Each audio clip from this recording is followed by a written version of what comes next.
Путін готовий атакувати НАТО, але дещо його при цьому зупиняє. Керівник військової контррозвідки Польщі Ярослав Строжек поділився тим, що йому відомо про плани і про можливості Путіна в цьому контексті. Польський топ-розвідник вважає, що глава Кремля Владимир Путін вже готовий до невеликої, але все ж військової операції проти однієї з країн НАТО.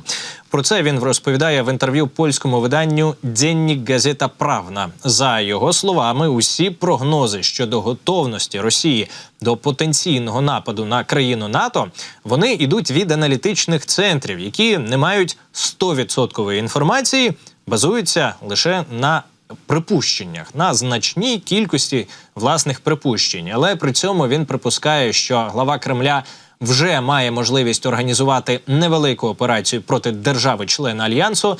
Давайте послухаємо детально слова топ-розвідника Польщі і, зокрема, про те, що ж стримує Путіна від цього. Путін, звичайно, вже готовий до якоїсь міні-операції проти однієї з країн Балтії, наприклад, щоб увійти в знамениту Нарву, або висадитися на одному зі Шведських островів.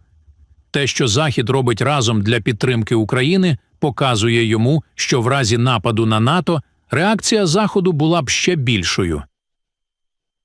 Тобто йдеться про потенційну гібридну агресію Росії проти НАТО. В принципі, можна сказати, що вона вже почалася, адже російські ракети не раз атакували Польщу, а російські дрони не раз атакували Румунію. Тим не менше, реакції саме на ці інциденти з боку НАТО не було, але з іншого боку, ті заяви, про які ми зараз говорили з Лондона та Парижа, дуже жорсткі. Заяви, яких ми не чули жодного разу, от буквально до квітня цього року, вони Путіну показують певні червоні лінії. До речі, щодо червоних ліній окремо в НАТО поговорили з Росією, проінформували Москву про те, що якщо вона прорве лінію оборони на північному заході України і в війну вступить Білорусь, то НАТО буде готове вступити зі свого боку в цю війну проти Росії на території України. Це одна з червоних ліній, які вони озвучили, і повідомляла про це італійська газета «Ля Републіка». На рівні, тобто це все відбувається на рівні витоку у ЗМІ, поки неофіційно. Але, знову ж таки, чи чули ми подібні витоки у ЗМІ впродовж перших 2 років повномасштабного вторгнення? Ні. Ми навіть не мріяли про такі витоки у ЗМІ. Ну а тепер, з іншого боку, те, про що говорить польський топ-розвідник, так, у Путіна є власні наміри, так, його позиція змінюється залежно від того, що він чує з боку Заходу.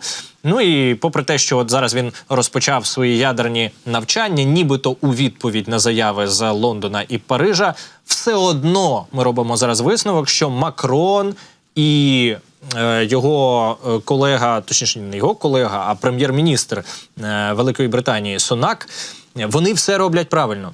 В войовничу риторику відносно Путіна треба лише посилювати. І тоді він буде розуміти, де його місце, де їхні червоні лінії, і які не можна переходити. Ну а також не тільки посилювати цю риторику, але й підкріплювати її демонстраційними діями, власне, також варто. А демонстраційні дії посилювати і підкріплювати реальним внеском у послаблення Путіна на території України.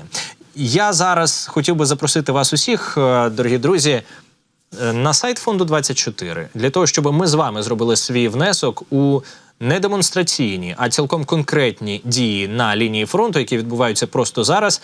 24-та бригада, яку я з гордістю називаю, точніше так, я з гордістю називаю 24-й канал тесками 24-ї бригади. Бо все-таки ми розуміємо, що 24-та бригада, вона зараз на вістрі, вона робить шалену роботу, як і інші складові сил оборони, і головніших людей у цій країні, ніж ті, хто воює, просто, як на мене, немає. Можна багато розповідати про те, що хтось на якійсь важливій посаді робить важливі речі, але, безумовно, найголовніші події 100% відбуваються на лінії фронту. Для того, щоб вони відбувалися більше на користь України, я прошу вас зчитувати цей QR-код, який бачите просто зараз на своїх екранах, або приходити на сайт fund24tv.ua. Там також нас можна знайти дуже швидко і буквально в 1, 2, 3 кліки.